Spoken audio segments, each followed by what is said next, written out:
Sejak awal kemunculan virus corona telah beredar sejumlah informasi mengenai obat atau vaksin yang bisa digunakan untuk mengatasi wabah COVID-19. Di antaranya obat bagi pasien HIV dan juga anti malaria. Seberapa efektif hasilnya dan apakah vaksinnya telah ditemukan? Kita akan cek faktanya bersama Ami Ardini. Silakan Ami. Ya, terima kasih Sumi. Memang benar pemirsa, dampak yang ditimbulkan oleh wabah COVID-19 ini terus meluas. Dunia pun berpacu dengan waktu untuk mencari cara membasmi virus yang sepertinya penyebarannya kalau kita lihat ini cukup agresif. Nah, silih berganti, dunia medis juga mencoba berbagai formula atau metode pengobatan mana yang paling efektif untuk membasmi wabah ini.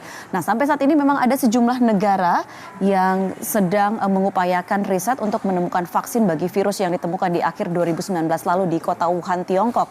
Yang pertama ini yaitu tentu saja Tiongkok.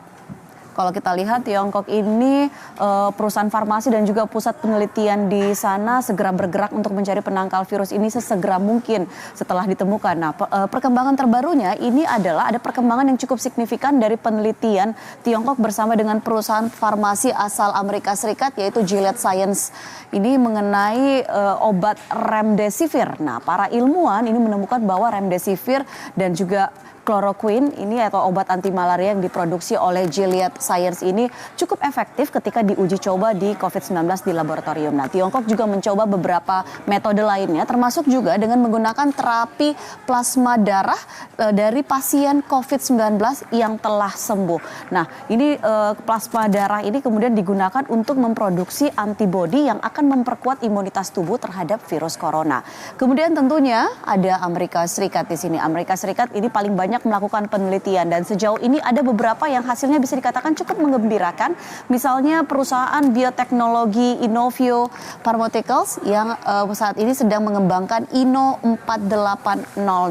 Ini bermitra dengan Beijing Advanced Biotechnology ini mendapatkan hibah dari CEPI untuk mengembangkan vaksin COVID-19 yang disebut dengan Inno 4800. Inovio ini dikenal pemirsa karena memiliki vaksin MERS.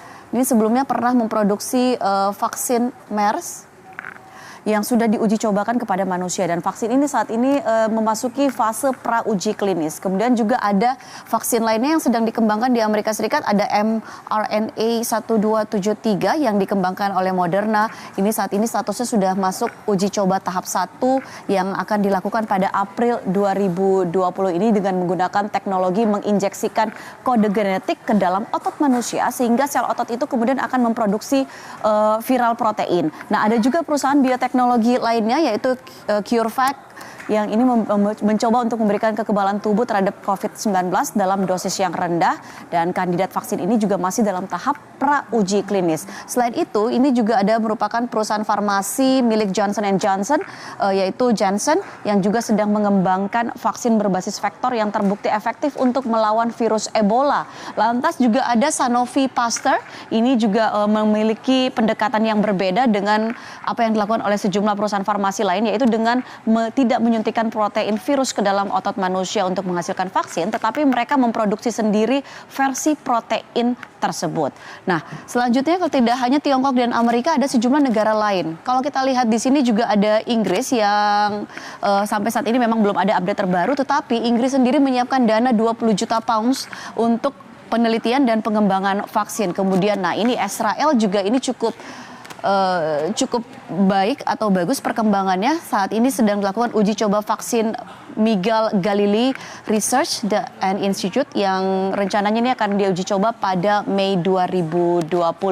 Nah, vaksin ini adalah vaksin IBF yang selama ini digunakan ketika menyerang unggas. Namun tim peneliti ini ternyata menemukan potensi lain dari produk turunan vaksin IBV untuk menghadapi virus corona atau COVID-19. Lantas bagaimana dengan Indonesia? Kalau kita lihat di Indonesia sendiri, perusahaan farmasi milik negara Bio Farma ini saat ini sedang menjajaki kerjasama dengan lembaga Eijkman dan juga CEPI Norwegia untuk melakukan penelitian dan pengembangan vaksin tentunya. Selain itu kalau kita lihat meneliti vaksin ini memang bukan hal yang mudah. Tak hanya butuh waktu yang lama pemirsa, karena perlu sejumlah penelitian, kemudian juga melewati berbagai tahap uji coba dan lain-lain. Tetapi satu sisi meneliti vaksin atau berusaha untuk menemukan vaksin ini juga tidak murah atau sangatlah mahal.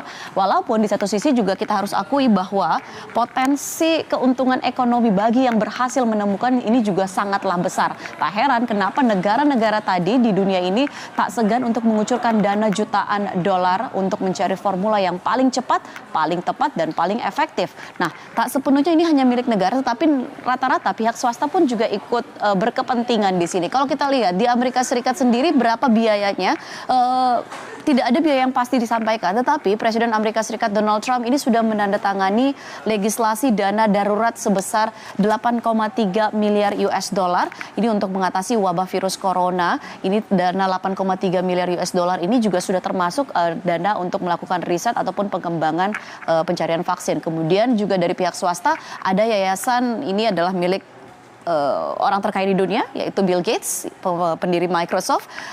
Yayasan Bill and Melinda Gates Foundation ini menyumbang 100 juta dolar Amerika Serikat. Ini hanya untuk membiayai penelitian untuk vaksin. Kemudian kalau kita lihat Inggris juga menyiapkan dana 20 juta pound sterling. Selanjutnya, nah, untuk Tiongkok sendiri, ini mereka cukup berkepentingan di sana karena wabah ini atau penyakit ini berasal dari sana. Selain dari pemerintah, ternyata pihak swasta di sana juga cukup berkontribusi. Kalau kita lihat pendiri Alibaba yaitu Jack Ma, ini mendonasikan 100 juta yuan atau setara dengan 196,98 miliar rupiah untuk pengembangan vaksin virus corona. Lantas Alibaba juga akan mendonasi 1 miliar yuan. Ini adalah donasi tambahan. Selain Alibaba, tentu perusahaan-perusahaan besar termasuk juga tech company di Tiongkok ini juga turut berpartisipasi. Ada Huawei, ada Tencent, kemudian Baidu, ByteDance, dan juga Meituan Dianping. Ini mereka pun semua menyumbangkan atau memberikan dana terkait dengan penelitian vaksin corona. Lantas Israel, kalau kita lihat Israel juga menyiapkan dana 470 juta shekel atau setara dengan 1,8 triliun rupiah. Lantas untuk Indonesia sendiri ada dana penelitian untuk perguruan tinggi negeri ini sebesar 514,2 miliar rupiah. Memang mungkin di Indonesia cukup jauh kalau kita bandingkan dengan negara-negara lain, tetapi tentunya ini juga merupakan salah satu bukti bahwa pemerintah Indonesia pun juga mereka cukup serius ataupun cukup tertarik dengan penelitian terkait dengan vaksin virus corona. Dan kalau kita lihat dari berbagai obat dan juga formula yang diuji coba selama ini, lalu mana yang paling menjanjikan? Ini adalah pertanyaan yang paling banyak ditanyakan.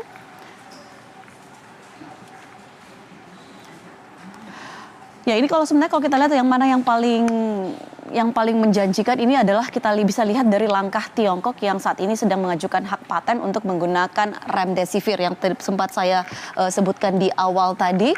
Ini remdesivir ini menunjukkan bahwa obat dari perusahaan bioteknologi Amerika Serikat Gilead Sciences ini menjadi kandidat yang paling menjanjikan untuk mengatasi wabah virus corona.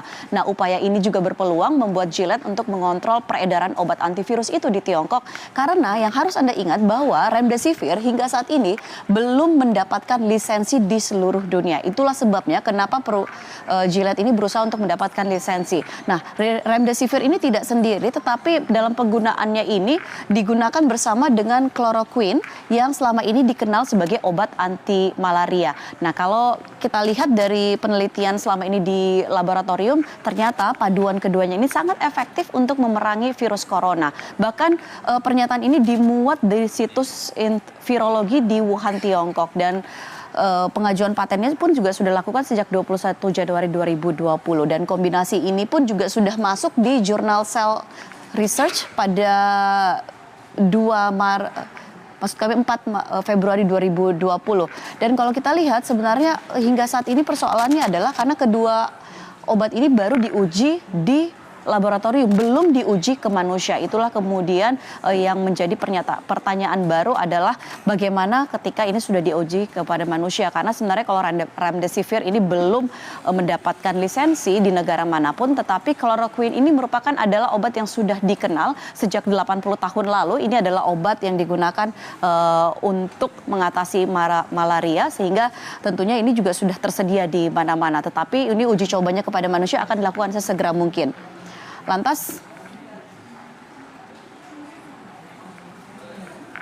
Ya, bagaimana lagi dengan Indonesia? Kalau kita lihat Bio Farma ini baru memulai penelitian karena telah memiliki sampel dari 2 kasus yang dinyatakan terinfeksi. Namun diakui bahwa penelitian ini pasti membutuhkan waktu yang tidak sebentar. Normalnya pemirsa, pengembangan pembuatan vaksin ini bahkan memerlukan waktu sampai dengan 10 dan juga 15 tahun. Namun mengingat budaya Indonesia yang begitu lekat dengan tradisi dan warisan leluhur, termasuk juga kekayaan rempah-rempah dan jamu-jamu tradisional, kalau kita lihat akhir-akhir ini juga banyak sekali beredar atau informasi mengenai resep-resep yang katanya efektif untuk menangkal virus corona. Mulai dari ada minuman tradisional, kemudian juga seperti empon-empon, lalu juga katanya makanan syarat bumbu dan rempah yang katanya efektif menangkal corona. Kalau kita lihat ada empon-empon ini terdiri dari aneka rempah-rempah, ada temulawak, kemudian juga ada kunyit, jahe, serai, kayu manis. Ini bukan resep yang baru, tetapi ini merupakan resep yang sudah